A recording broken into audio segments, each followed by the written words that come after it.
사람이 넘치기보다 사랑이 넘치는 교회 섬김을 원하기. 식사들 잘 하셨습니까? 아멘. 참 분위기가 좋습니다. 사회도 잘 보시고 또 우리 오전에 강의 들으면서 야 저건 참 대단한 분이다. 1인 그냥 1인 예배라 그래요. 혼자서 그런 데만 나라를 지키는 분들이 이렇게 여기저기 계시기 때문에 아멘. 대한민국에 존재하는 줄 믿습니다. 아멘. 저도 대구에서 오래 목회를 했는데요. 저는 그 당시 탈북 난민 북송을 중국 정부가 계속 해왔지 않습니까? 그래서 우리 북한을 탈출해서 일단 뭐 우리 대한민국이나 혹은 다른 데로 가려고 하는 분들이 중국 공안당국에 잡혀가지고 계속 다시 북송되니까 북송되면 잡혀서 죽거나 감옥에 가거나 아우지 탄강으로 끌려가거나 그렇게 되는데 야 이거 그대로 둘 수 없다 해서 하여튼 대구에서요 그냥 매주 월요일 저녁 7시 반에서 8시 반까지 대구 한복판에 있는 대구백화점 앞에 그 공터에 저희 교회 성도들 한 보통 5, 60명, 7, 80명 끌고 나와가지고 한 5년 이상 했습니다. 매주 월요일마다 10분이면은 그 마이크 시스템하고 또 스피커 장치를 할 수가 있어요. 거기는 꽂으면 되니까.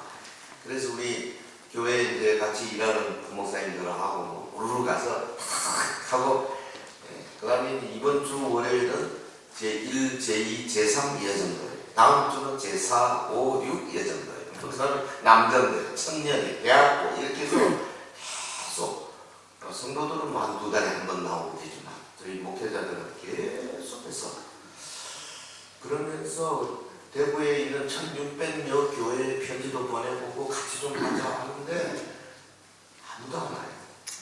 탈북 난민이 북송이 되든 말든 영어로 말하면 I don't care. 지금 문제가 많아요.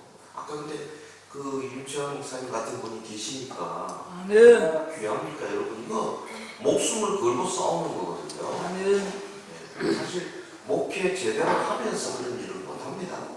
저는 이제 뭐 꽤 성도들 숫자가 되어가지고 뭐 부교육자라고 막 10명씩 이렇게 같이 있는 뭐 장로님들이 한 10명, 20명 뭐 이래 되는 교회다 보니까 목회하면서 그런 일에 깊숙이 들어갈 수는 없어요. 하지만 성도들을 훈련시켜서 각자 정치, 경제, 사회, 문화 전반에 걸쳐서 자기 하는 일 영역에서 말하자면 지금 차별금지법 반대라든지 혹은 뭐 부정선거 문제라든지 혹은 사학법에 대한 문제점이라든지 뭐 이런 것들과 싸울 수 있도록 성도들을 키우는 것 이게 목회자가 해야 됩니다. 그렇게 생각을 하고 메시지마다 살짝 넣어서 참 많이 했던 생각이 납니다. 요즘은 은퇴하고 서울 올라가서 여의도에 사무실 하나 만들어 놓고 거기서 우리 전국 각지의 목사님들을 불러서 설교 클리닉 계속하고 있고 또 특별히 ROTC 기독장교연합회가 연결돼서 그분들을 지금 가르치고 있습니다. 금요일마다 모여서 기도하고 뭐 교회와 사회복지도 1시간 하고 또 사도행이 모이는 바로 그 교회도 1시간 하고 혹은 정말 예수 믿는 게 뭔가 복음의 본질에 대한 1시간 하고 또 우리의 정체성이 뭔가 어떻게 하면 우리가 우리의 통합된 자아를 회복할 수 있는가 이런 좀 학문적인 이야기도 하고 이렇게 해서 7주 코스로 해가지고 계속 이제 그 일꾼들을 키우고 있습니다. 목표는 뭐냐?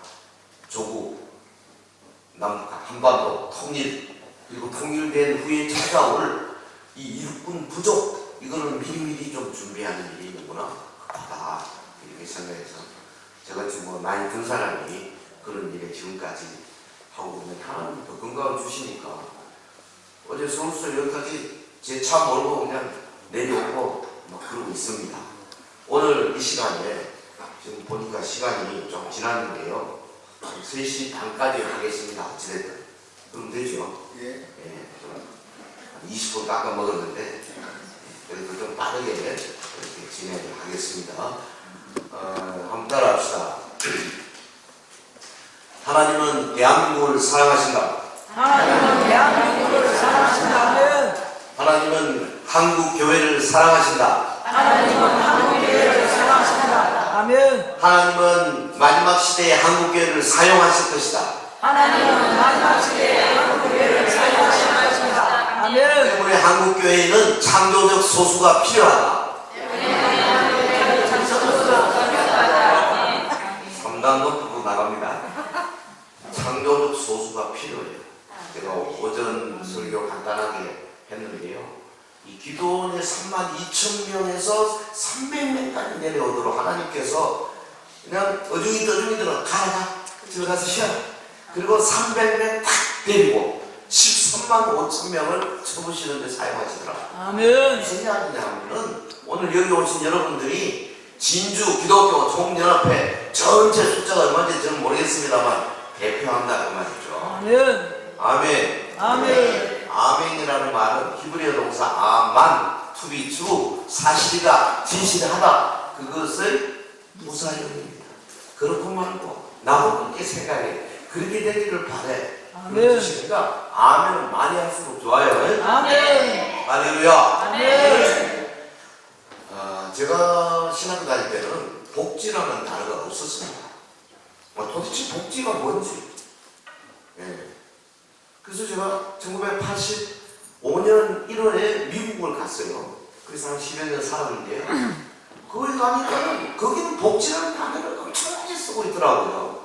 그래서 주로 좀 이렇게 소득이 약하신 분들 흑인들이 많죠. 푸드뱅크, 푸드 스탬프, 뭐 이렇게 음식 받는 그 표 있잖아요. 이런 거를 이제 나눠주고 그걸 가지고 가서 이제 음식과 바꾸고 이렇게 하시더라고요. 그래서 이게 뭔가 한국에는 그때 그런 게 없었어요. 아니 우리가 신학교 다닐 때는 도대체 복지라는 단어를 쓴 적이 없어요. 그냥 봉사, 사회 봉사 그 정도였어요. 그래서 교회의 5대 목적 이야기할 때도요. 5대 목적 혹시 아시는 분 계세요? 제일 먼저 뭐가 들어갈까요? 교회는 뭐 하는? 맞죠? 제일 먼저 예배죠. 예배. 무조건 예배입니다. 예배는 뭐 하는 겁니까? 위로 하나님 사랑하는 거예요. 그 최대 계명 보면은 어떤 율법사가 예수님에게 물었잖아요. 율법 중에 제일 크고 첫째된 계명이 뭡니까? 그랬더니 예수님이 뭐라 그랬어요? 주 너의 하나님을 사랑하라. 그것이 첫째되는 계명이다. 둘째는 뭡니까? 내 이웃을 내 몸처럼 사랑. 그게 복지예요. 근데 교회에서는 봉사 그렇게 사용합니다. 그러니까 사실 예수님의 The Greatest Commandment 가장 최대의 계명이 뭐냐? 하나님의 사랑, 이웃사랑. 십자가입니다. 하나님의 사랑이 우리 교회의 5대 목적으로는 예배로 나타납니다. 그 다음에 이웃사랑은 뭐로 나타난다고요? 복지로 나타난다. 혹은 봉사로 나타난다. 그 다음에 마태복음 28장 19절 20절에 보면 예수님의 지상 명령이 있죠. 너희는 가서 모든 민족으로 뭘 삼아? 제자를 삼아. 그 다음에 아버지와 아들 성령 이름으로 세례를 주고 내가 너에게 분부한 모든 것을 가르쳐 지키게 하라. 이 지상 명령에 보면 너희는 가서 모든 민족으로 이게 뭐예요? 따라합시다. 전도. 내가 너에게 분부한 모든 것을 가르쳐 지키게 한다. 이건 뭐예요? 양육, 교육 혹은 양육. 그런데 가서 아버지, 아들과 성령 이름으로 세례를 받게 해라. 그게 뭡니까? 요새 난제다. 세례를 받게 한다는 뭘까요? 교회 5대 목적 가운데 따라합시다. 교제, 펠로우십. 무슨 말이냐면 교회라고 하는, 칠판이 없죠. 교회라고 하는 이 공동체 안에 세례받음으로 쑥 들어오는 거예요. 교회로. 그게 교제권 안에 들어오는 거예요. 그러니까 자, 예수님의 지상 명령 가운데 세 가지, 전도, 교제, 양육 있었죠? 그러면 마태복음 22장에 예수님의 최대 계명, 하나님 사랑, 이웃 사랑. 이건 뭐라고요? 하나님 사랑은 예배, 이웃 사랑은 복지. 그러면 이거는 실습을 해야 돼요. 실습. 양성을 봅시다. 자, 요 오른쪽부터 하면 여러분이 가지고 오른손 딱 꽂으면서 예배, 복지, 그 다음에 뭐죠? 전도, 교제, 양육. 됐습니까? 그냥 앞에가 예배, 복지예요. 그 다음에 전도, 교제, 양육이에요. 자, 왼손 올려가지고 여기서 꽂아봅시다. 시작. 예배, 복지, 전도, 교제, 양육. 이쪽만 하면 됩시다. 오른손으로. 잘 보세요. 누가 잘하는가. 자, 시작. 예배, 복지, 전도, 교제, 양육.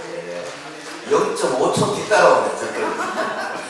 이쪽에 한 번 더. 시작. 예배, 복지, 전도, 교제, 양육. 여러분, 교회는 예배 잘 드려야 돼요. 성령 충만해요. 예배 때마다. 그냥 목사님 메시지 던지면 막 아멘! 아멘. 던지고 울고 얘기하고 이래야 돼요. 장문을 올라 대표기도 하는데 하늘에 계신 하나님 아버지, 이 주간 동안 지켜주심을 감사합니다 하고 여기서 앞에서 뒤에까지 그냥 감사의 물결이 확 들어가야 돼요. 아멘. 사도신경 고백하면 전능하사 그렇습니다. 주님을 전능하십니다. 아들 예수님 오셨습니다. 오셨습니다. 그리고 찬송할 때 저 높은 곳을 향하여 나아가 그렇습니다. 나아갑니다. 성령 충만의 예배. 아멘. 아멘. 아멘. 근데 예배만 성령 충만하면 되는 게 아니라 복지를 줘요. 복지를. 복지는 뭐예요?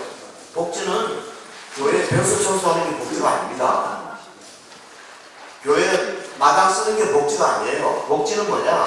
한마디로 말하면 교회의 담을 넘어서 교회 밖에 있는 사람들에게 사랑의 손을 내밀고 그들과 함께 입맞추고 그들의 가려운 데를 긁어주고 그들과 함께 울고 그들과 함께 기뻐하는 것이 복지다는 말이죠. 아멘. 할렐루야. 아멘. 그런데 여기 친암교회가 하나님이 보실 때, 야, 예배는 성령 충만 주기 잘하고 목사님 설교도 좋고 뭐 성도들이 막 찬송 기쁨으로 찬송 좋은데 또 교회 나와서 월화수목금토 옆에 있는 이웃들과 별로 관계도 없고 별로 무슨 교제도 없고, 야, 이거는 문제다. 복지 점수 깎아주는 거예요.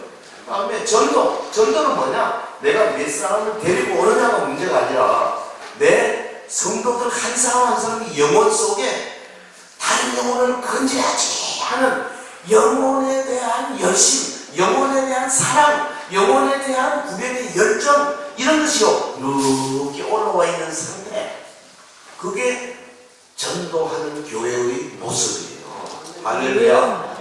몇 사람을 전도했느냐는 나중 문제입니다.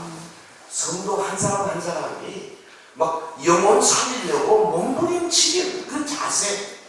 그 다음에 교제는 뭐냐? 새 성도가 오면 막 좋아서 죽어야 돼요. 막. 근데 새 성도 이렇게 소개하잖아요. 그럼 앞에서 뒤에 시꺼먼 쳐다보고 아빠 그 옷을 좀 옛날 입고 오지. 머릿속에 생각하는 게요, 저 사람은 사귀어볼 만하네. 이거는 이 교제예요. 빵점이에요. 교제는 뭐냐? 누구 한 사람 애 태어났다, 새로운 영혼이다. 누구 한 사람 새로 왔다, 막 좋아서 죽고 아멘. 교회 나가는 사람이 들어오면 막 서로 먼저 가서 막 만나보자. 그 다음에 이제 교회 식당 가잖아요. 식당 가면 막 맨날 같이 주일마다 같이 식사하는 사람 대여섯 명 맨날 이런 교회. 그건 나쁜 교회. 좋은 교회는 어떤 교회냐? 주일마다 파트너를 바꿔가면서 가서 식사 인사하고 막 교제가 있어야 되는 거예요. 아멘. 구역으로 모여가지고 서로를 위해서 정말 자기 속을 내어놓고 상대방 그 기도 제목을 받고 이런 교회. 그 다음에 양육은 뭐냐? 양육은 무슨 이런 책을 가지고요. 1페이지, 2페이지, 뭐 오늘은 1과 내일은 2과 이게 양육이 뭐 그럴 수도 있지만 그건 나중 문제예요. 실제로는 어떤 게 양육이냐? 양육은 내가 신앙생활 좀 오래 했지 않습니까? 그러면 새로 하신 분들 앞에서 이거 봐. 예배는 저도 30분 전에 오는 거야. 나봐. 30분에 딱 와서 앞좌석도 앉는 거야. 같이 앞에 가. 이게 양육이에요. 기도는 이렇게 하는 거야. 경건하게. 교회 딱 예배 참석하면 성경부터 오늘 설교 말씀이 뭐지? 오늘 설교 말씀이 마태복음 16장 19절 딱 찾아서 미리 다 펴놓고 이런 자세. 그 다음에 전도하는 모습도 보여주는 거죠. 새로운 사람. 예? 여기 이거 무슨 시장이고 도동시장인가? 도동시장 있어요? 평거시장, 도동시장 가서 그 콩나물 하나 살 때도요. 그렇게 막 깎지 말고 상관없이 50원만 깎아요. 이렇게 하지 말고. 저 신앙교회에서 왔어요. 신앙교회 진람. 예. 깎지 말고 그냥 주세요. 여러분 새로 예수 믿는 사람 데리고 다니면서 이런 걸 보여주셔야 돼요.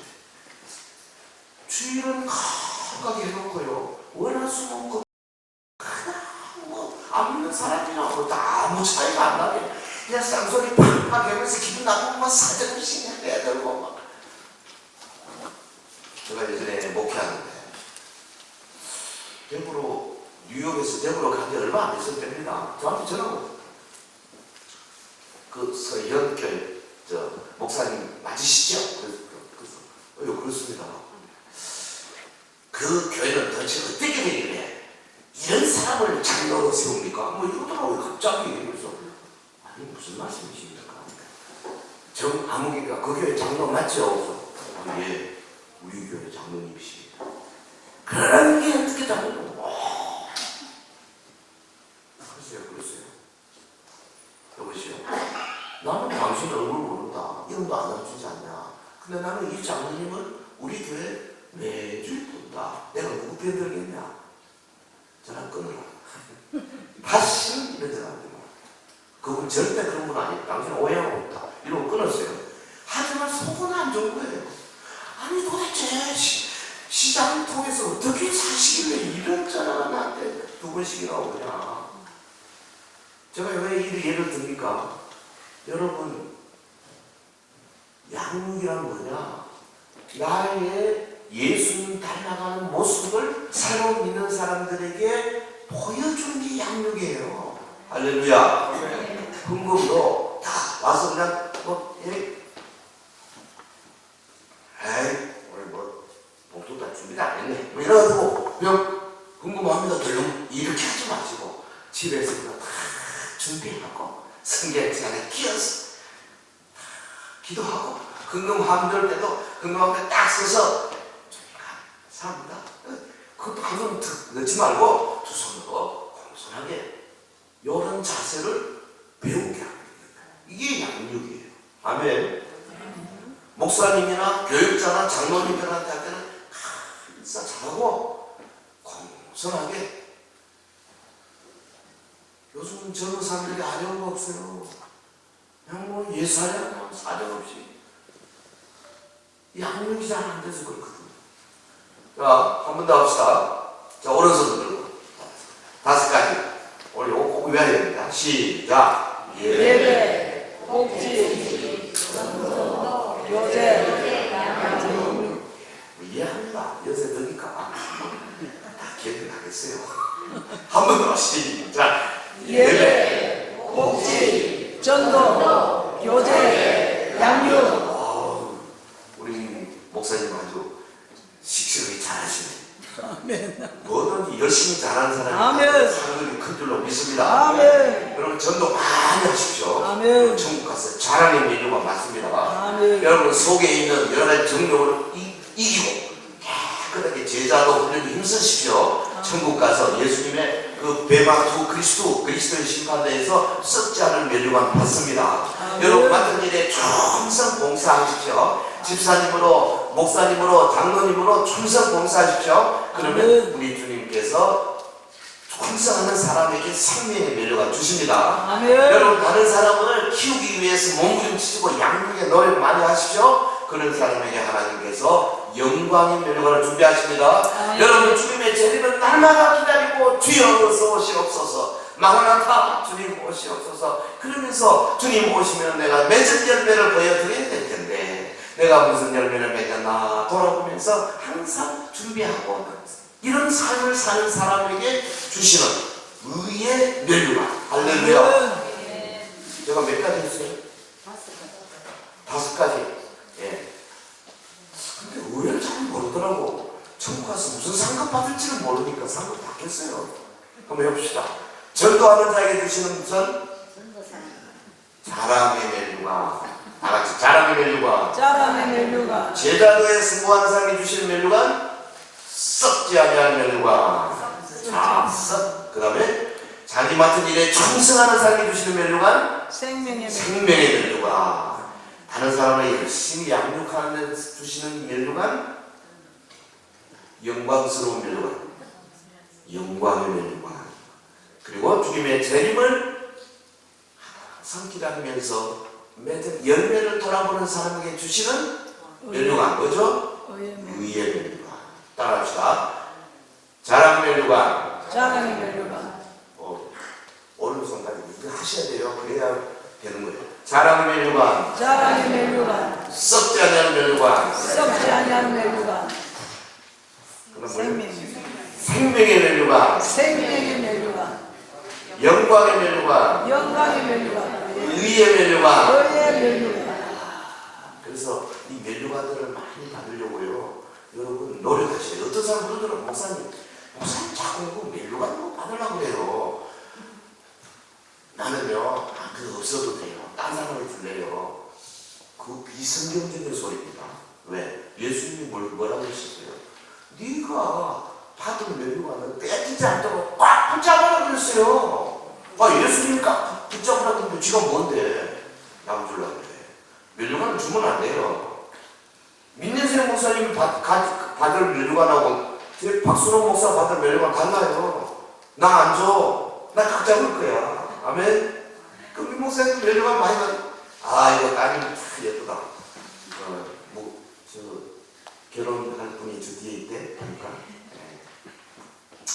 면류관 놓치면 안 돼요. 있습니까? 사회복지 왜 해요? 면류관 받으려고 하는 거예요. 여러분 하나님께서 성경에 이 복지에 대해서 얼마나 열심히 이야기하는지 아십니까? 네. 이걸 어느 거를 어떻게 하면 돼요? 이렇게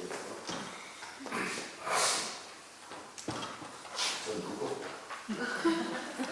저 옆에 있는 아리따운 여성이 제 와이프입니다.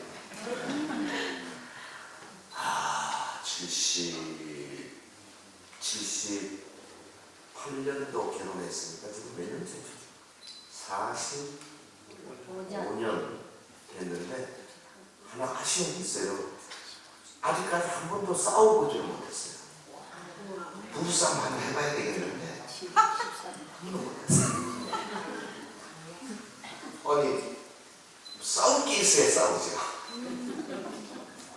근데 내가 보니까 목회를 하다 보니까 우리 교회 장로님, 집사님, 권사님들은 매일 싸운대.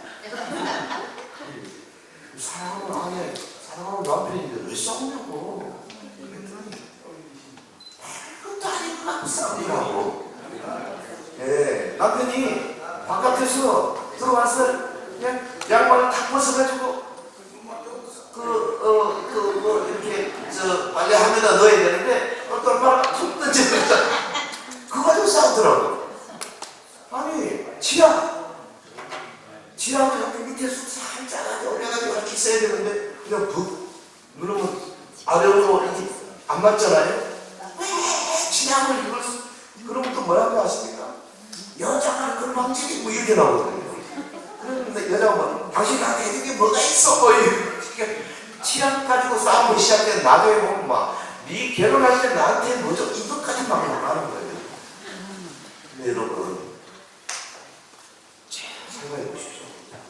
70억 인구 가운데 딱 저 여자 한 사람 나한테 붙여준 거예요.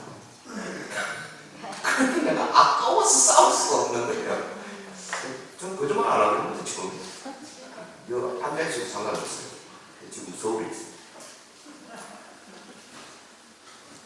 가정에서부터 복지가 시작되는 겁니다. 아멘. 남편에게, 아내에게 복지해야 돼요. 아멘. 아들, 딸에게 하셔야 돼요. 그리고 자기 부모님. 예? 저는 뭐 부모님 다 돌아가셨는데 지금도 조금 이게 뭐라 섭섭하거나 조금 이렇게 마음 좀 한 게 빈대가 있는 것이 아마 육생활 해버리고 뭐 부모님은 진주 계시는데 저는 뭐 서울 올라가 버리고 이래가지고 오래 같이 못 있었어요. 그래서 뭐 좀 한 달에 한 번 가가지고 어머니 하면서 제가 어머니를 좋아해가지고 다 커가지고도 그냥 허벅지다 눕고 막 그랬거든요. 우리 어머니는 아들이 자녀가 8남매가 돼가지고 위에서부터 이름 부르는데 제 이름을 반쯤 못 불러요. 제 모습도 부르기 시작했지만 네 번째거든요. 착착착착 해서 내려와서 제 이름을 찾아내요. 그러니 얼마나 복잡하시겠어요, 머릿속에. 위에서 대학 다닐 때 밑에 유치원까지 다 다녔기 때문에. 그러니까 그냥 몸빼 입으시고 그 안에다가 그냥 목사님 사모님이니까 돈이 있겠어요. 돈이 저 지폐에 꼬개 넣어가지고 몸빼 속에 한 번 들어가면 절대 안 나와요. 어머니가 오늘 가다가 뭐 좀 해야 되는데 볼펜 하나 사야 되면 절대 안 주시는 거예요. 그리고 조금 뭐 이렇게 집에서 뭐 이렇게 제가 좀 게으르거나 마당을 안 쓸거나 이러면요 막 쫓아와가지고 막 허벅지를 꼬집는 거예요. 우리 어머니는 꼬집기 선수였어요. 얼마나 뭔지 몰라. 그런데 제가 어머니를 사랑해가지고요 절대 도망을 안 쳤습니다. 도망치면 되는데 그냥 꼬집으라고 참 그러면 나중에 어떻게 하신지 아십니까? 야 이놈아 수고야 빨리 도망가라 그러면서 꼬집으세요. 복지는요 가정에서부터 있는 겁니다. 부모와 자녀 간에 이 끈끈한 사랑이 있어야 돼요. 아멘. 이거 없는 사람이 피도 안 섞인 사람하고 될 것 같습니까? 말도 안 돼요. 그건 꿀뚝심이에요. 이 어릴 때부터 훈련시켜야 되는 거예요. 자녀끼리 언니, 동생, 오빠, 누나 서로 위하고 서로 도와주려고 몸부림치고 요거 시작해야 돼 어릴 때부터. 그래가지고 크면 교회에 왔어요. 자연스럽게 복지적인 사람이 되어가는 겁니다. 할렐루야. 아멘. 저는 누구 닮아서 그렇지. 도대체 저는 왜 저렇게 못했어? 누구 닮았어요? 지 닮지. 이게 우리 문제예요. 그래서 예수님이 내가 그렇게 말씀하셨잖아요. 성경 전체가 너희 자녀에게 잘 보는 거예요. 그리고 필요하면 매도 돼야죠. 요즘 매를 못 되게 하는 세상이기 때문에 어렵죠. 근데 하나님의 양육방법은요, 키워야 돼요. 양육해야 돼요. 어쩔 수 없어요. 사람이 못 되기 때문에. 자, 이제 본론에 들어갑니다. 제가 빠르게 들어가니까 여러분 잘 따라오셔야 돼요. 이웃사랑 실천을 위한 겁니다. 사회복지는. 따라합시다. 사랑합니다. 사랑합니다. 사랑합니다. 입에 붙어야 돼요. 예, 옆에 분들과 둘씩 한 번만 연습해 보겠습니다. 사랑합니다. 사랑합니다. 저도요. 한 번 더. 요번에 이쪽 분이 이쪽으로. 사랑합니다. 사랑합니다. 사랑합니다. 저도요. 이거는 이론적인 게 좀 필요합니다. 복지는 꽤 어렵습니다. 그래서 제가 성경으로 보는 사회복지 이런 책이 있어요. 이게 한 600페이지 되는데 한국에서 이런 책은 아마 요거밖에 없을 거예요. 제가 쓴 겁니다. 그러니까 사회복지 책은 많은데 성경으로 보는 사회복지는 별로 없어요. 네. 이 사회복지의 그 주제들을 가지고 현재 일반 사회에서 이렇게 복지를 하고 있는데 요거는 성경적으로 보면 어떤 거다. 제가 말했지만 성경적인 관점을 가지고 비판을 해놓은 책입니다. 네. 그리고 요거는 현재 나눔과 사람에게 나눔과 기쁨 한 6,800명 목사님들이 들어와 있는 조직의 입문서입니다. 입문서. 요거 한 권만 읽으시면 아마도 사회복지에 대한 전반 내용을 알 수 있을 거예요. 그런데 이제 우리 목사님들이 이걸 읽더니 아이고 박목사님 이거 너무 어렵습니다. 너무 이론적인 게 많습니다. 그래서 그럼 어떻게 하나 하다가 제가 이런 걸 하나 더 썼어요. 사례 관리로 보는 사회복지. 이건 소책자입니다. 한 300페이지, 250페이지. 그래서 요것도 제가 보기에는 이 지구상에서 제일 예쁜 책입니다. 책이 너무 예뻐요. 내용도 좋고. 요거를 이게 한 5만 원 하는 걸 그냥 제가 한 20권 갖고 왔어요. 저 뒤에 3만 원에 원하지만 나는 한 권만 가져가니까 소용없습니다. 두 권 다 3만 원에 드리겠습니다. 자, 넘어갑니다. 이렇게 생겼습니다. 사진 참 잘 찍었죠. 사회복지를 기독교 사회복지를 보는데 제일 먼저 해야 할 게 뭐냐니까 성경의 대원칙, 하나님의 최대 계명입니다. 예, 한번 해볼까요? 마가복음 12장 28절 31절 같이 합시다. 시작. 서기관 중 한 사람이 그들이 변명하는 것을 듣고 예수께서 잘 대답하신 줄을 알고 나와 묻되 모든 계명 중에 첫째가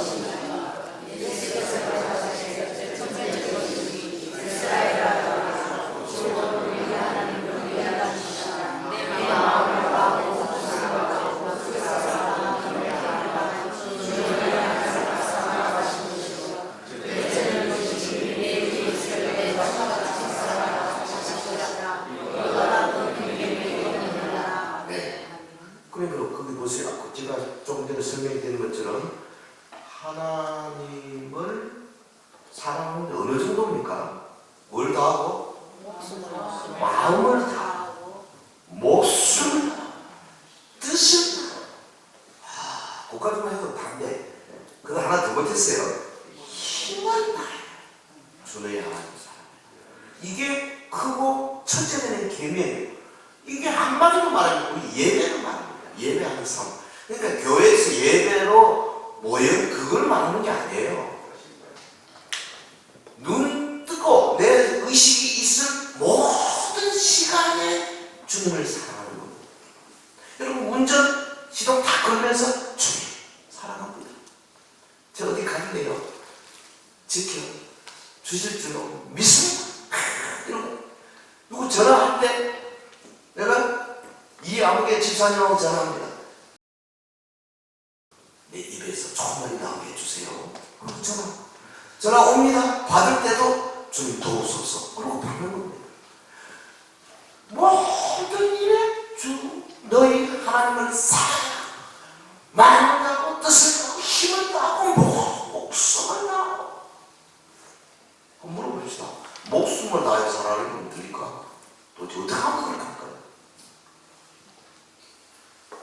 교회에서 만약에 온 성도들이 목숨을 다해 하나님 사랑한다면요 목사가 아무 걱정이 없을 거예요.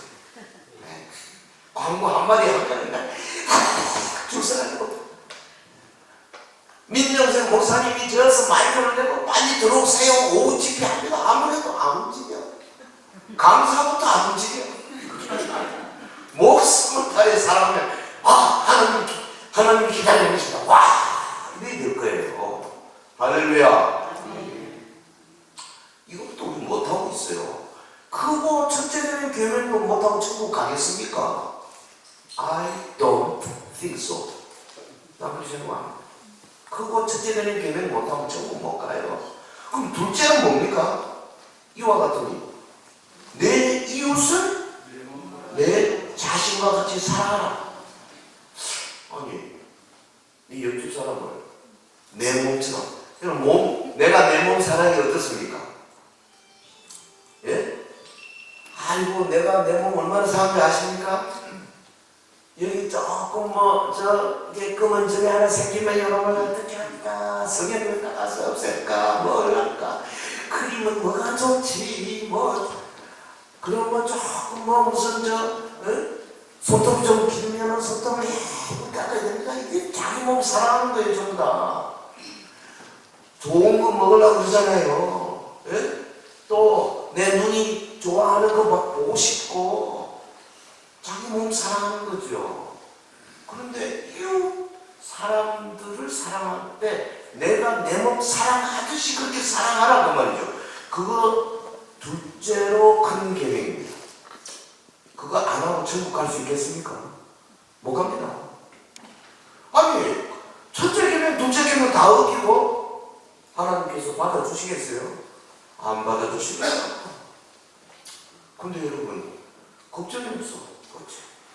그렇게 하지도 않으면서 나는 천국 간다 이렇게 생각. 도대체 무슨 배짱이에요? 하나님 말씀 제대로 보세요. 첫째부터 안 못하는데. 그래도 우리 천국 갑니다. 왜요? 왜 갑니까? 빨리 누가 크게 이야기 그만 해요. 우리는 못하지만 예수님이 하셨거든. 그래서 내가 그분 깎거든. 예수님 붙들고 가는 거예요. 할렐루야. 자기 의로는 하나님 그렇게 사람 못합니다. 자기 의로는 이웃 사람 그렇게 못해요. 그러면 예수님께서 하시기 때문에 그분만 믿고 가는데 그 이름을 예수 그리스도 믿는 자, 그 이름을 영접하는 자에게는 내가 하나님의 자녀를 건져 주시다 그랬잖아요. 하나님의 자녀로 상속받는데 그렇다면 그 다음부터는 우리가 어떤 마음으로 이웃사람하고 어떤 마음으로 예배하고 해야 되겠어요? 감사하는 마음. 할렐루야. 감사하는 마음. 야, 나 같은 거를 받아주시다니요. 주님이 하라는 거. 여러분 솔직히 어머니 아버지께서 원하시는 거를 어릴 때는 몰랐지만 나이 좀 들고 나면 한 30, 40, 50쯤 되고 나면 우리 부모님이 원하던 거를 내가 해드리고 싶잖아요. 그거 예를 들면 우리 어머니가 97세로 돌아가셨는데 90세쯤 되니까 어머니가 정신없어 그냥 왔다 갔다 하시면서 옛날 소리를 하고 막 이러시더라고. 근데 제가 어머니한테 잘 보이려고 하겠어요. 나를 낳아주시고 키워주시는 너무 고마웠어. 감사했어. 서울서 대구로 오래간만에 내려가면 보따리 싸들고 집 선물도 갖고 가고 그거 내가 갖다 주면 어머니가 나한테 큰 걸 주실 거는 아닙니다. 그냥 하는 거예요. 이 예수 그리스도를 말하면 우리가 구원 받았잖아요. 그냥 하는 거예요. 그냥 감사로. 할렐루야. 11조 좀 하고 나서 내가 11조 많이 했습니다. 헌금 좀 하고 나서 내가 교회 건축을 많이 했습니다. 그거 복잡지 마세요. 그냥 감사함으로 하는 거예요.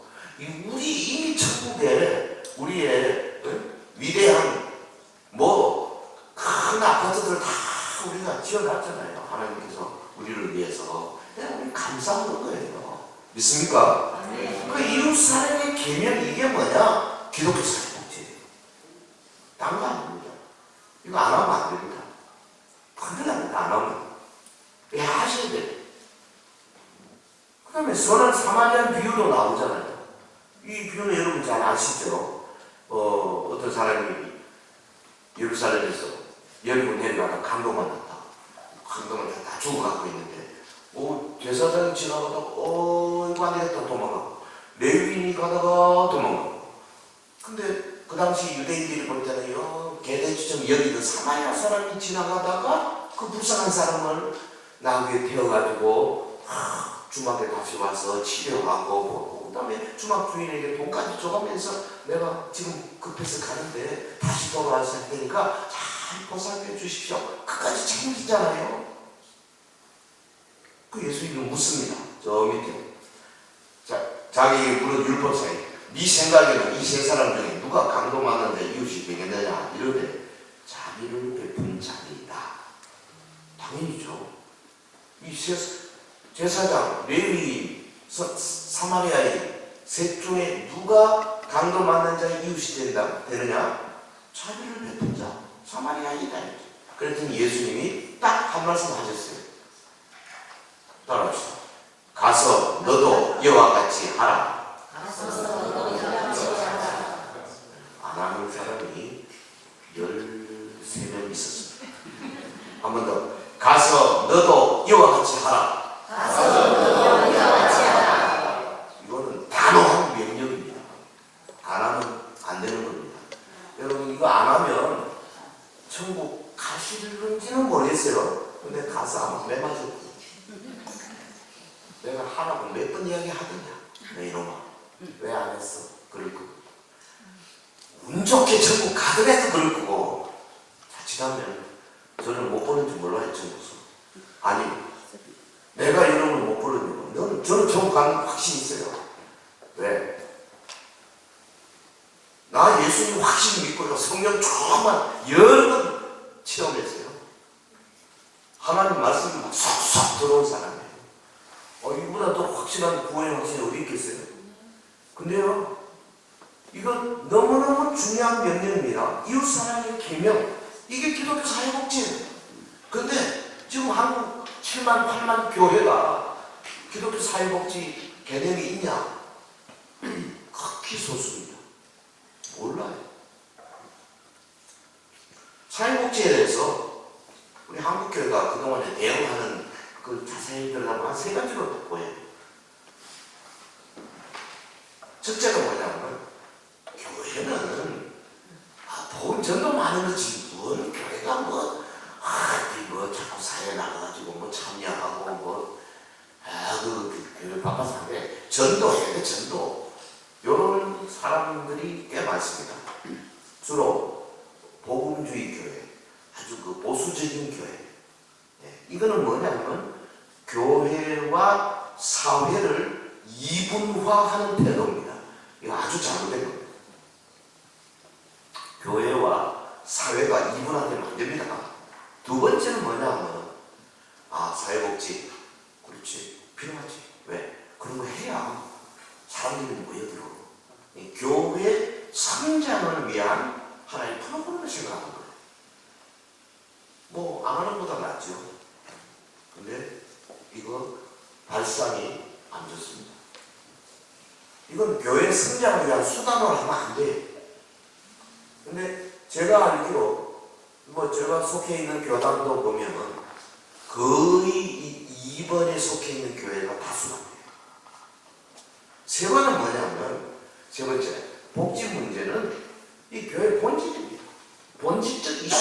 아까 말한 예배, 복지, 전도, 교제, 양육 5대 본질이 있으면 그 중에 예배와 복지, 요게 이웃사랑, 하나님 사랑, 이웃사랑 본질이에요.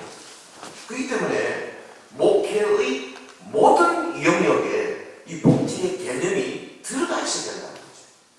설교에도 들어가 있어야 되고 찬양에도 들어가 있어야 되고 그 구역 활동에도 들어가 있어야 되고 1년 예산 짜는 데도 들어가 있어야 되고 교회가 전체적으로 사역하는 모든 영역에 복지가 들어있어야 됩니다. 그렇지? 우리 교회는 1년 예산의 몇 프로를 이웃 사랑을 위해 쓰고 있는가 데이터를 내봐야 됩니다. 아마 30% 40% 쓰는 교회가 극히 드뭅니다. 기계봐야 5%. 뭐 그냥 뭐 1년에 한 두세 번 양로원, 고아원 찾아가서 뭐 좀 도와주고 그건 복지가 아닙니다. 적성이죠. 복지는 매일 일어나야 됩니다. 예를 들어서 매일 사람이 도시락을 만들어가지고 여기 도동 1동, 도동 2동 이렇게 모르겠다. 3동, 4동 해서 기초수급자 위에 차상위 계층들이 있잖아요. 차상위 계층들 찾아서 그 주민센터 가보면 다 나오거든요, 명단이. 저는 제가 대구에서 목회할 때 대구시장 면담을 해가지고 대구시의 차상위 계층 얼마나 됩니까? 3만 가정인데 그래서 제가 그러면 저희 교회가 11조만 하겠습니다. 3,000 가정을 돕겠습니다. 이랬어요. 근데 뭐 그렇게 못했어요. 최고로 하면 1,500, 2,000 가정까지 한번 해봤는데 엄청나게 돈이 들어요. 어찌됐든 교회가 그분들과 같이 살려고 생각하는 자세, 이게 복지예요. 복지는 교회의 본질적인 이슈예요. 그러면 기독교 사회복지를 조금 이제 이론적으로 조금 고상하게 한번 설명해 봅시다. 기독교 사회복지란 기독교의 근본 정신인 이웃사랑에 대한 실천 활동이다. 이웃사랑에 대한 활동입니다. 쉽게 정의하겠죠. 근데 요거를 조금 더 자세하게 말하면 기독교 사회복지는 누가 하냐? 기독교인이나 개인으로나 교회가 혹은 기독단체가 하는 겁니다. 어디에서? 지역사회에서.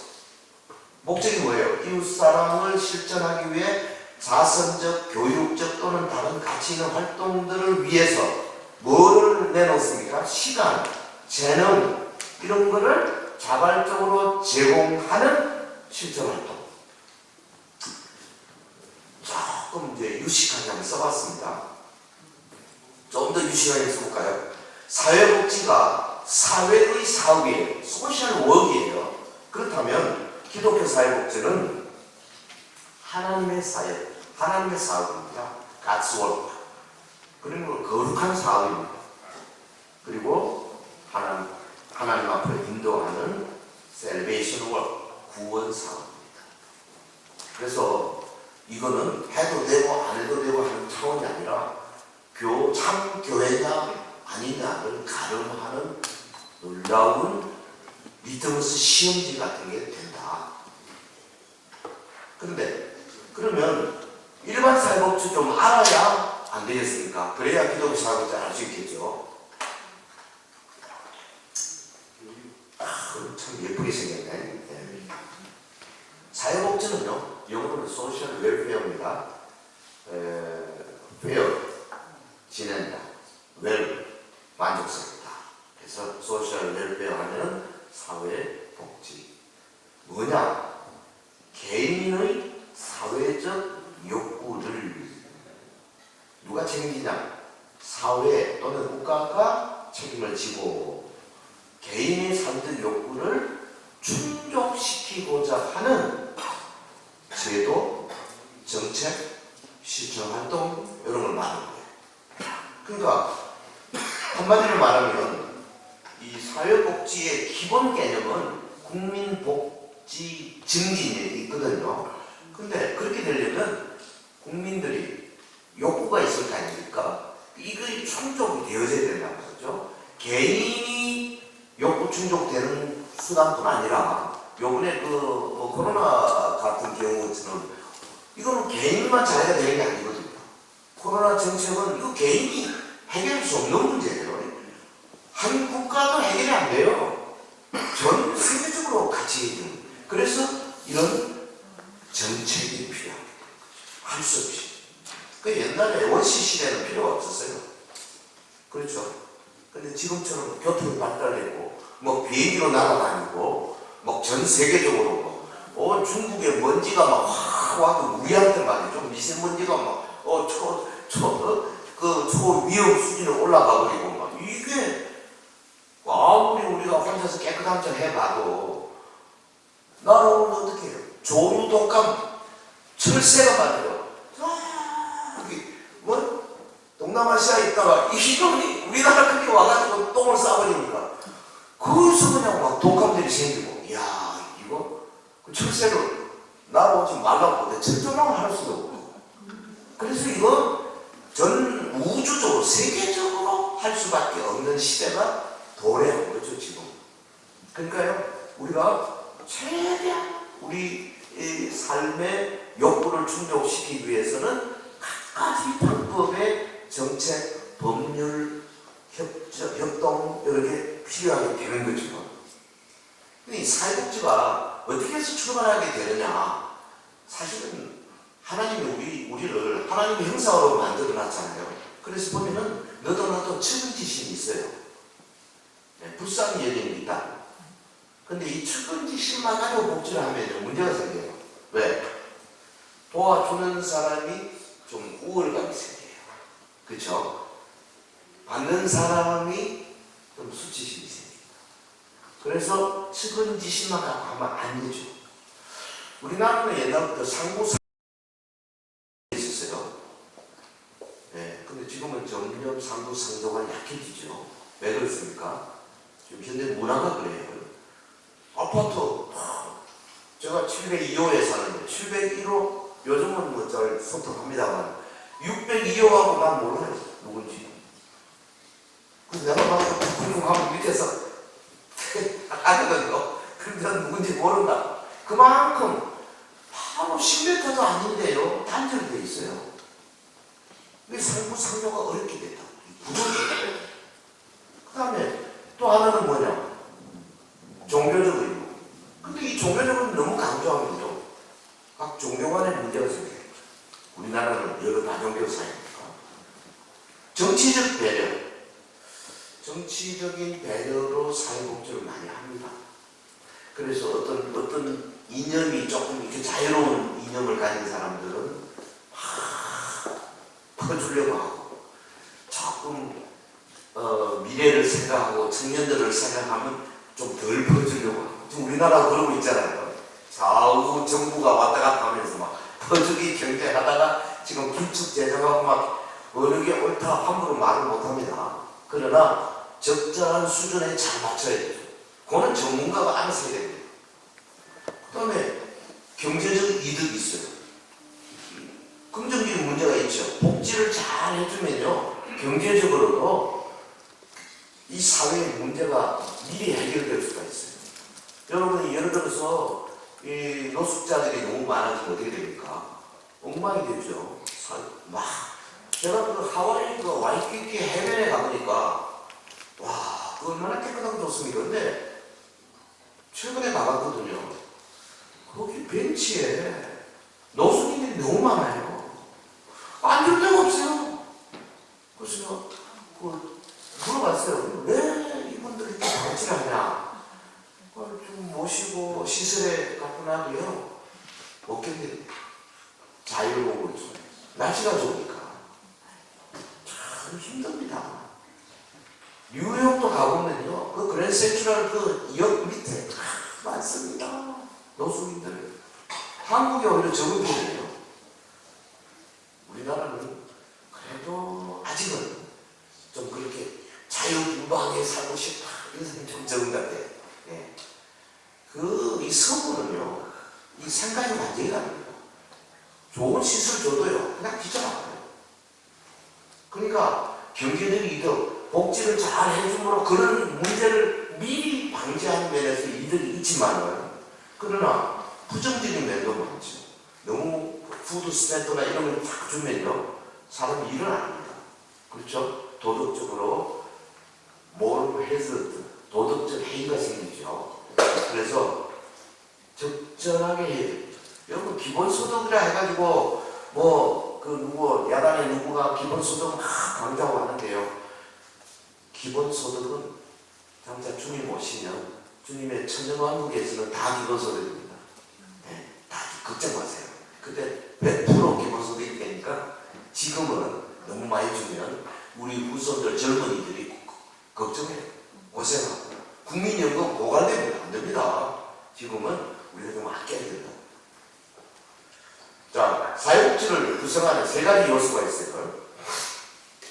이거 지금 왜 하느냐? 여러분들한테 상식적인 걸 딱 가지고 우리 교회가, 우리 그리스도인들이 사회를 향해서 나가야 된다 하는 의욕을 키우기 위해서 기본 상식을 지금 여러분에게 공급하는 겁니다.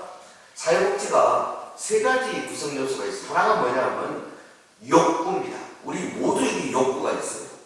자, 좋은 거 먹고 싶다, 푹 자고 싶다, 좋은 옷 입고 싶다, 남에게 잘 보이고 싶다, 사랑받고 싶다, 인정받고 싶다, 어딘가 확실한 안전한 곳에 소속되고 싶다. 다 욕구죠. 이 메슬로우라는 심리학자가 이 욕구에 대해서 뭐 생리적 욕구, 안전의 욕구, 사랑과 소속의 욕구, 자정의 욕구, 자기 실현 욕구, 가장 높은 수준이 뭐냐면 나는 내가 나로서 이 땅에 뭔가 국제한 걸 남기고 가고 싶다 이겁니다. 네. 자기 실현의 욕구가 없는 사람은 조금 후진 사람, 진짜 괜찮은 사람 어떤 사람이냐? 내가 지금은 힘들더라고요. 내 후대의 사람들이 나로 인해서 뭔가 좋은 세상이 되면 좋겠다 이런 사람. 안중근 의사, 내 한 몸이 희생해서 이 나라 만 백성들에게 조금이라도 독립이 빨리 와서는 좋겠다. 이또 우리가 우리를 쏟아치는 경장 이수로 사라지잖아요. 훌륭한 사람이고 뭐 사회복지 영역에 얼마든지 그런 게 있을 수 있죠. 네. 그런데 이런 그 심리학자들이 말하는 것은 좀 어렵고요. 크게 두 가지로 기본 욕구와 사회적 욕구로 나눌 수가 있어요. 쉽게 말하면 기본 욕구는 우리 개인이 갖고 있는 모든 욕구입니다. 욕구, 아이고 나는 욕구 없어 이런 사람 있어요? 그 거짓말입니다. 욕구 있어요. 차도 좀 좋은 거 벌고 싶고 매일 없는 거 하고 싶고, 예? 옷도 좀 맞서가는 거 입고 싶고, 그렇죠? 우리 따님 그렇죠? 네. 립스틱도 참 예쁜 거 바르고 싶고 그렇지 않겠어요? 우리 집사람들 화장하는 거 옆에서 보고 있으면 뭐 로션도 종류가 너무 많더라고. 뭐 밑에 파운데이션 먼저 하고 그 다음 하고 그 다음 하고 막 그래가지고 나이 드니까 더 열심히 하는 거예요. 누구 본다고 그런 거 하냐고 그랬더니 이게 자존심이에요. 욕구입니다. 그런데 이 기본적 욕구는 별거 아닌데요. 문제는 이 사회적 욕구예요. 이거는 뭐냐면 개인 혼자 할 수 없는 문제, 집단의 문제가 생깁니다. 그래서 이걸 어떻게 해결해야 되느냐. 예를 들면 1929년에 미국에 대공황이 생겼죠. 그러니까 막 일하는 사람들의 50%가 직장을 잃었어요. 대량 실업. 그러면 이거 어떻게 해야 됩니까? 놔두면 됩니까? 너희들은 다 거지가 되는데. 그래서 정부가 어떤 큰 정책을 하지 않으면 안 되는 거죠. 1940년대 막 그게 생겼잖아요. 뭐랄까요? 2차 세계대전. 어마어마한 사람이 죽지요. 피를 흘리죠. 막 뭐가 필요하죠. 엄청난 거죠. 이것도 정책이 없으면 안 되게 돼 있어요. 지난번 코로나19 정책 없으면 안 되잖아요. 혼자서 감당할 수가 없죠. 요즘 같이 저출산 이거 놔두면 2050년쯤 되면 우리나라 인구가 반으로 줄어들어요. 3천만, 2천만이 된다. 그럼 이 나라 망하는 겁니다. 어떻게 돼요? 저출산대책위원회 만들어가지고 막 몇 조를 아무 소용이 없어요. 사실 우리 교회들이요, 우리 젊은이들한테 애기 낳아라 설교해야 돼요. 어쩔 수 없어요. 나라를 지키려면. 특별히 노인 빈곤, 이거 보통 문제 아닙니다. 우리나라가 OECD 국가 가운데 노인 빈곤 1위잖아요.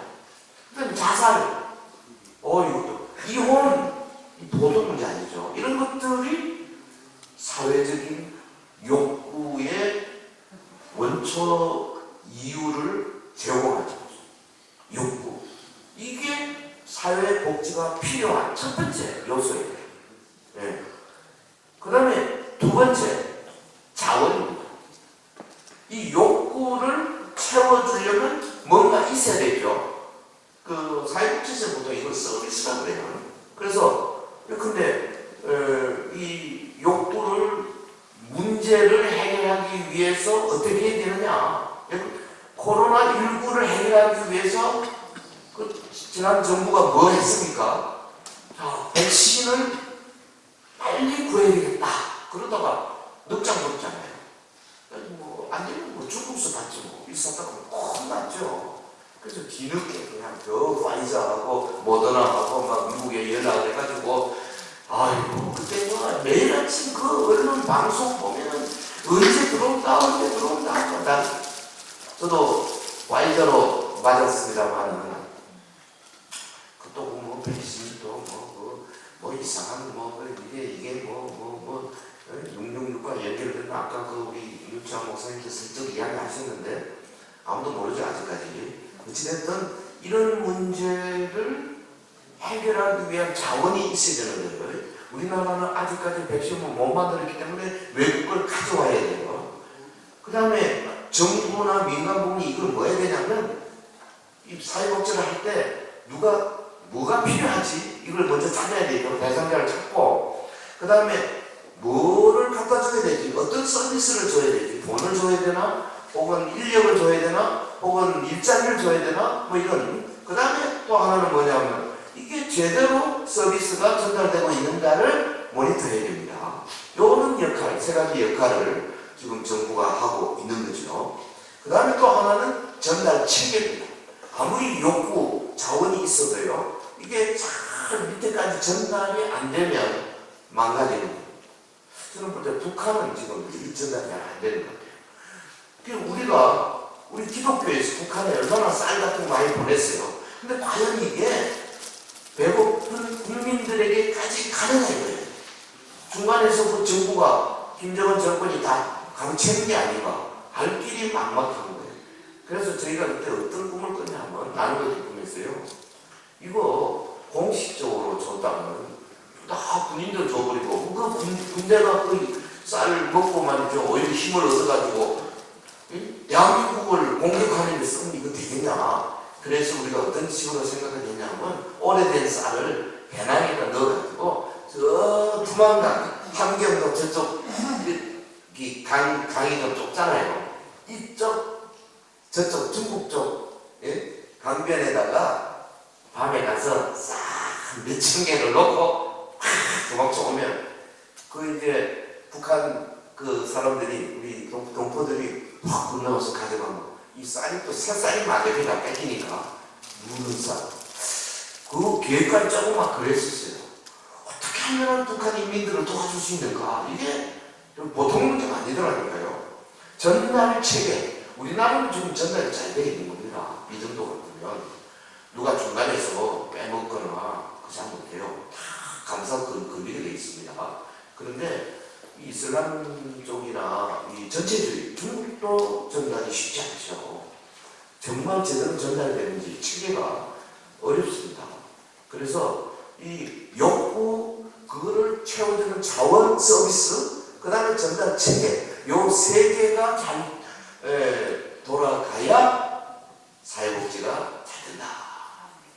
자, 기독교 사회복지와 일반 사회복지, 이게 아마 글자가 여러분에게 작아서 잘 안 보일 텐데요. 공통점도 있어요. 위에는 그 네 가지 공통점이에요. 이 약자 보호하는 것과 그 다음에 사회 정의 실현, 인간 삶의 질 향상, 사회복지 서비스 흡혈하는 모든 국민에게 다 해놓은 게 모든 국민입니다. 대상이. 그런데 차이점이 더 많아요. 어떤 면에 차이점이 있느냐? 이거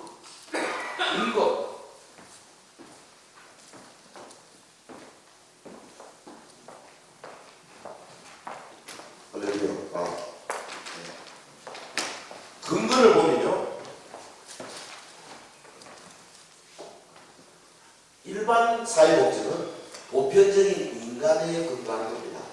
근데 기독교 사회복지법은 예수 그리스도의 인격과 사역 전혀 다르죠.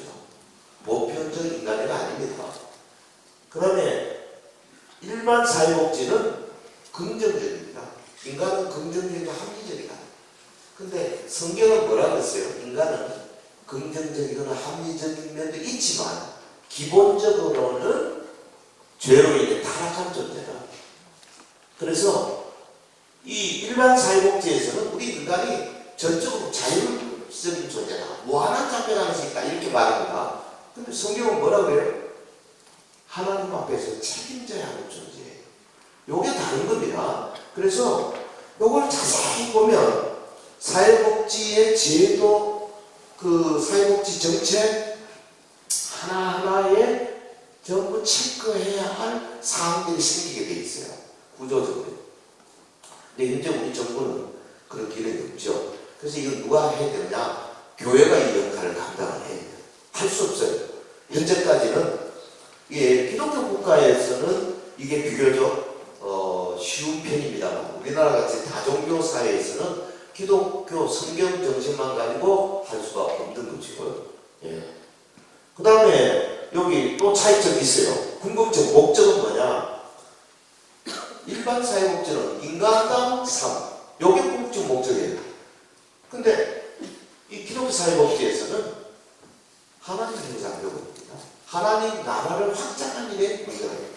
그러니까 우리가 여러분 이 진주기독교 종연합회에서 사회복지를 이렇게 체크하고 건드리고 어떤 그 에너지를 쏟고 서비스를 한다 할 때 그 궁극 목적이 하나님 나라 확장, 하나님 형상 회복, 여기에 초점을 맞추셔야 된다고 말이죠.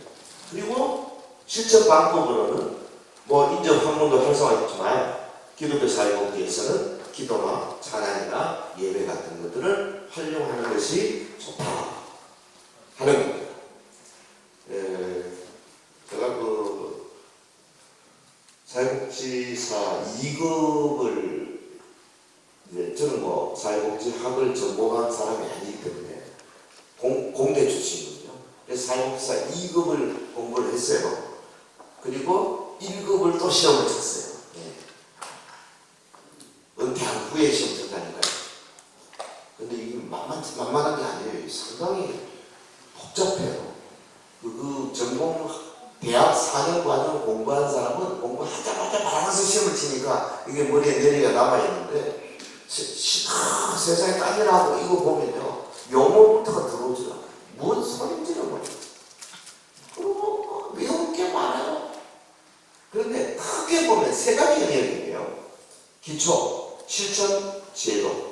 요 큰 세 영역에서 전문가가 다 따로 있어요. 저는 기초 영역에 좀 강한 사람입니다. 왜냐하면 제가 그 심리학을 해서 그 상담 심리학 쪽으로 제가 박사 과정을 땄어요. 그러니까 뭐 프로이트라든지 뭐 에릭슨이라든지 골버그라든지 피아제라 이런 거는 제가 많이 읽어서 쉽게 들어오는데 제일 어려운 영역이 뭐냐니까 제도 영역.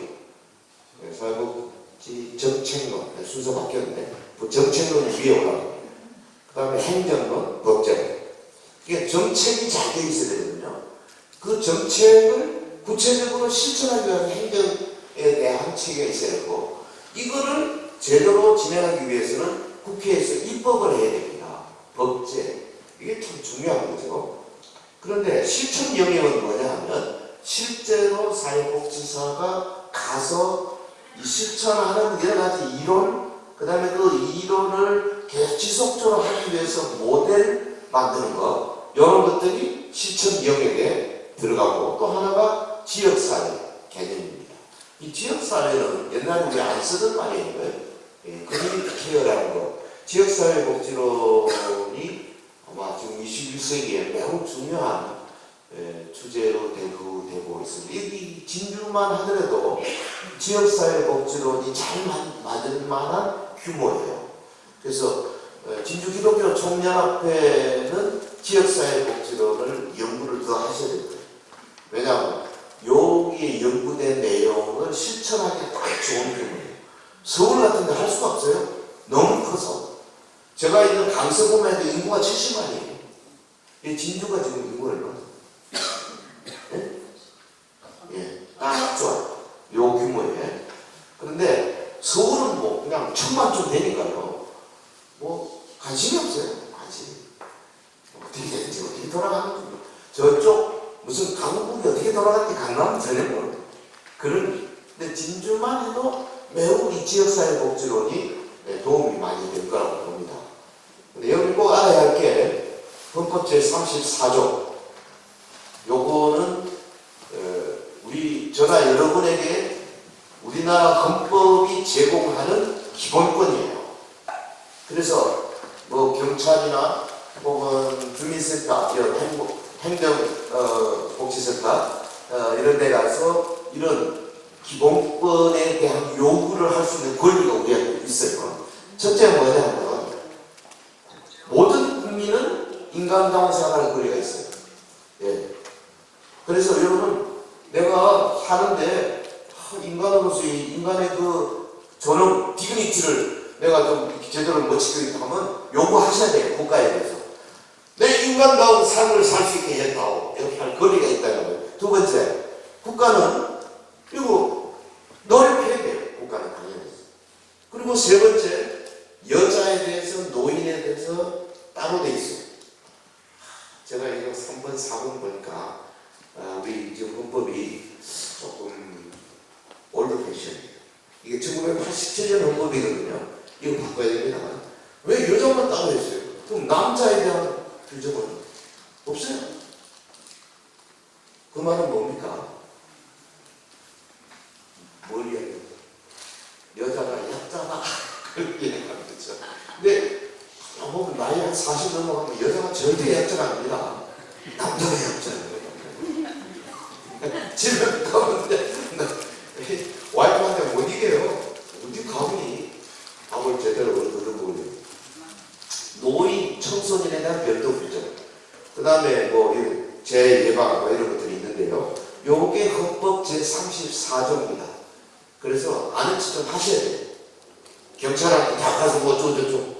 헌법 제34조에 가만히 모든 국민은 인간다운 생활을 할 권리를 가진다. 경찰 아저씨, 당신이 함부로 나를 갖다 이렇게 그럴 수 없어. 이 한마디 하면 헌법 34조 하면요. 뭐합니다. 그러니까 헌법 제1조 대한민국은 민주화합니다. 그 말은 안 됩니다. 요런 거예요. 이거 내가 예. 자, 지금 11분 남았거든요. 저한테 주어진 시간이 너무 없네. 구약과 신약에 나타난 사회복지하고 그다음 지역사회복지 정도 하고 마치겠습니다. 구약 성경에 나타난 사회복지. 기독교 사회복지가요. 시작된 지는 뭐 사실 오래됐습니다. 초대교회부터 시작됐어요. 그리고 중세 때 줄복하고요. 그 다음에 본격적으로 한 거는 영국에서 한 17세기, 18세기 독일 그리고 뭐 덴마크, 노르웨이 뭐 이런 쪽 좀 독일은 조금 후지죠. 독일은 주로 이 조합 쪽으로 가서 발달했지만 영국은 기독교적인 개념, 성경적인 개념으로 점점 올라갔습니다. 미국은 거기서 배워와가지고 미국이 뒤늦게 사회복지에 뛰어들었는데 우리나라는 뭐 어디냐? 우리나라는 너무너무 뒤쳐졌어요. 사실 뭐 박정희 정권 때 뭐 조금 말만 했죠. 5.16 군사행위 이후에 뭐 말만 좀 하다가 실제로는 별로 없었어요.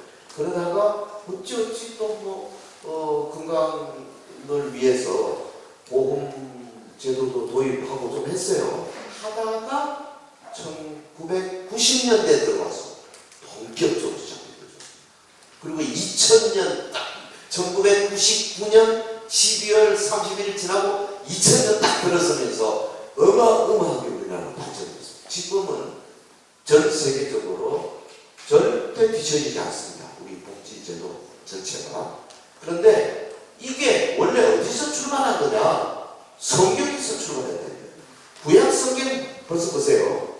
하나님께서 출애굽할 때 언약을 맺으시면 그 자기 백성들을 위한 복지가 들어가 있어요. 그 다음에 율법 속에 보면요, 옛날에는 돈이 없거나 팔려서 종이 되는 경우 있죠. 아버지가 종이면 아들도 종이잖아요.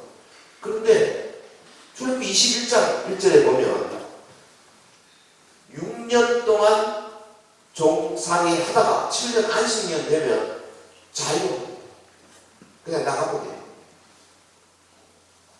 이거 대단한 거예요. 여러분 2조 500년 동안 양반 상놈 한번 쌍놈이군요. 어떡하지 쌍놈? 어떤 고종 때 조사했던 그 기록에 의하면 거의 우리나라 90%가 노비 상태예요. 전 세계에서 유래를 찾아볼 수 없을 만큼 우리 사회가 경직되어 있었어요. 아주 소수의 귀족 양반 계급이 다 움켜쥐고 전부 성도 없었잖아요. 무슨 무슨 이름이 바위 무슨 성도 없었었죠. 얼마나 힘들게 살았습니까? 그런데 지금 어떻습니까? 다 양반이잖아요. 아멘? 저 양반이에요. 네. 제가 진짜 양반인가 한번 호적을 찾아보니까 박신전 밀양박신 규정법 받아요. 그게 어디까지 올라가니까 고려시대에 올라가서 고려시대에 재상이었더라고요. 그러다가 중간에 왕한테 좀 유언받는가 봐. 너 남의 귀한 갔어. 거기서 쭉 잡더라고요. 그러니까 대감 있죠. 그렇게 따지면 양반 애들 어디 있어요? 근데 실질적으로 애를 낳고 그 집에 노비고 그렇게 살았어요. 그런데 지금 이 율법은 언제적 겁니까? 지금으로부터 3,500년 전이에요. 3,500년. 우리나라는 신라시대 이전이죠. 어디죠? 고조선 시대예요. 역사도 없어요. 그 오래전에 하나님께서 뭐라고? 6년간 네가 종살이 했냐? 7년째는 무조건 다 자유해. 우리 하나님 좋으신 분이시죠. 한번 따라합시다. 주님 사랑합니다. 주님 사랑합니다. 3,500년 전이니까. 그런데 종이 가봐보니까 나가는 건데 자유해라. 그런데 내가 이 주인을 따라서 이 주인보다 더 좋은 사람은 어디 있으면 안 될까? 그래서 주인님, 저 안 나가겠습니다. 평생 제가 그거 하겠습니다. 그냥 주인 섬기겠습니다. 그러면요 어떻게 할지 아십니까? 주인이 그래? 그래. 종을 데리고 대문에 가. 응? 대문에 가서 뭐 하는지 아십니까? 종의 귀를 대문에 딱 대고 송곳으로 구멍을 뚫어요. 요 구멍은 무슨 뜻이냐? 평생 이 주인을 섬기는 종으로 살겠다는 충성 맹세예요. 할렐루야. 귀에 구멍 뚫으신 여러분. 왜 뚫었어? 여자분들이 귀에 함부로 구멍 뚫는 거 아닌데, 이 구멍 뚫는다는 거는 뭐냐면 항상 주님만 섬기겠다는 맹세예요. 요즘 말하자면은 요한계시록 2장 3장에 나오는 이기는 자, the overcomer, 그 구멍 뚫는 사람. 영어로는 bond slave라고. 하나님께서요 이렇게 우리에게 복지를 오래전부터 이미 내놓으셨어요. 가난한 자들 생존권 보장하죠. 그래서 예를 들면 무슨 추수할 때도요 이삭 설쳐 뿌려놔. 예? 포도나무 포도 다 따지 마라. 좀 남겨놔. 왜? 배고픈 사람이 와서 따먹게. 요거 율법에 나와 있어요. 예? 그뿐인 줄 아십니까? 신명기 24장 17절에 너는 객이나 고아와 고아의 송사를 억울하게 하지 말고 과부의 옷을 전당 잡지 말라. 구약에는 여자 혼자는 수입이 없어요. 과부의 옷을 전당 잡혀버리면 어떻게 되겠어요? 큰일 나요. 그래서 그러지 마라. 구약에서는 객, 고아, 과부 특별히 봐줘라. 그 다음 하나 더 있습니다. 누구죠? 오, 이거 아는 사람이 있나? 객, 고아, 과부. 하나 더. 레위. 요즘 레위 누구 계세요? 예, 요즘 많은 교회에서 생활비를 받는 분, 목회자나 교회 일하시는 분들이 해당된다고 봅니다. 그런 분들을 특별히 생각해요. 여러분, 이거 수십 번 나옵니다. 그래서 사실 이 북방 이스라엘이 멸망한 것은 객과 고아와 과부를 돌보지 않았기 때문에 멸망했다고 성경에 나와 있어요. 그만큼 하나님은 약자 편이세요. 할렐루야. 그리고 중요한 게 희년이잖아요. 희년 속고. 그러니까 안식년 7번 하고 49년 하고 그 다음에 50년째 오는 희년에는 내가 그동안에 돈이 없어가지고 뭐 토지를 다 뺏겼는데 그 우리 조상의 토지를 다시 찾아오는 날이에요. 이건 대단한 거예요. 만약에 우리나라가 지금 희년 제도만 한다면 재벌이 없어요. 다 같이 한 50년 지나면 우리 조상이 가졌던 땅이 도로 찾는 거예요. 하나님이 3,500년 전에 이런 제도를 만들었어요. 지금 민주국가가 이거 못 따라갑니다. 얼마나 감사해요. 앞으로 우리 예수님 오시면 천년 왕국에서는 이런 것들이 다 작용될 겁니다. 특별히 도피성. 이건 뭡니까? 도피성 6군데 만들어라. 그래서 내가 후지부식간에 누구를 죽였다. 옛날에는요, 사람을 죽이면 반드시 죽어야 됩니다. 내가 어떤 사람을 죽이면 그 죽은 사람의 가족들이 와서 나를 죽여도 괜찮게 돼 있어요. 그런데 실수해서 죽을 경우 있잖아. 예를 들면 우리 집에 담이 있는데 어떤 사람이 담 밑을 지나가도 담이 무너져서 죽었어요. 그러면 내가 죽어야 돼. 그럴 때는 어떻게 합니까? 도망을 치는 거죠. 어디로? 도피성으로. 그래서 도피성에 요단강을 건너서 요단강 중심으로 오른쪽 세 군데, 왼쪽 세 군데 있었거든요. 제일 가까운 도피성 들어가면 안에 딱 들어가서 거기 제사장이 살아있는 동안 거기 있어야 돼. 나오면 안 돼요. 제사장이 죽고 그러고 나서 자유하게 됩니다. 이런 제도를 하나님이 벌써 오래오래 전부터 만들어 놓으셨어요. 신약 성경에는 또 우리가 잘 알다시피 양과 영성교육 있잖아요. 착한 일 많이 해야 됩니다. 헐벗고 감옥에 갇히고 병들고 어려운 이웃들 고아와 과부를 돌봐야 천국 간다. 그리고 최대 계명 아까 했습니다. 사마리아인 했습니다. 그 초대 예루살렘 교회가 사도행 2장에 보면 저희가 사도의 나누심마다 서로 교제하고 떡을 떼며 기도하기를 전혀 힘쓰구나. 사장에 가고 막 공동체 생활하는데 서로서로 나눠주고 해서 핍절한 사람이 없다고 그랬잖아요. 그렇게 신약 성경에 이미 많이 나옵니다. 사도 바울도 유대의 가난한 성도들을 위해서 금금해가지고 고린도 교회에 금금을 해서 예루살렘 교회를 도우고 그 다음에 로마서 12장도 보면 성경과 구제의 본면 이런 것들이 많이 나왔잖아요.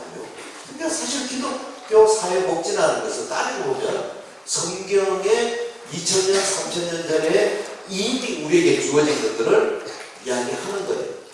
그래서 제가 이 준비한 건 많지만 성경적인 가치관을 가지고 일반 사회복지에서 믿지 알지 못하는 하나님 나라 회복을 위해서 최선을 다해서 교회가 연합해서 한 교회적으로 혹은 진주 기독교 총연합회적으로 이 사회에 여러 가지 정책을 세우고 혹은 행정적인 체계를 따라서 5년, 10년 미래를 내다보고 우리가 사는 이 지역사회를 더 행복한 사회로 만들어가는 이런 이 일종의 패러다임을 가지고 그 관점을 세우고 거기에 대한 이론을 만들고 그 다음에 좋은 모델을 찾아서 실제로 실천해 보이는 것. 이게 나는 진기총이 앞으로 해나가야 할 중요한 사역이다 이렇게 생각을 합니다. 예를 들면 봅시다. 제가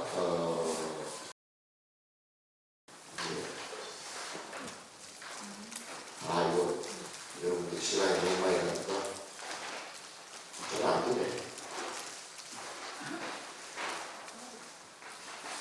자, 사회복지 실천 현장은 1차 현장 혹은 2차 현장 이렇게 나옵니다. 그래서 1차 현장은 사회복지를 주 기능으로 하는 현장이에요. 예를 들면 뭐 종합사회복지관, 노인복지관, 장애인복지관 이런 겁니다. 그리고 2차 현장은 어떤 거냐면은 전문기관은 아니지만 필요에 따라서 얼마든지 할 수 있는 병원 같은 데, 학교, 복지센터, 보육시설 여기 1차, 2차 요 개념이 있습니다. 그 다음에 공공기관, 민간기관 이렇게 나누기도 해요. 요거는 누가 설립을 했느냐에 따른 공공이냐 민간이냐. 그 다음에 주거하느냐 마느냐, 생활시설이냐 이용시설이냐. 생활시설은 실제로 거기서 사는 겁니다.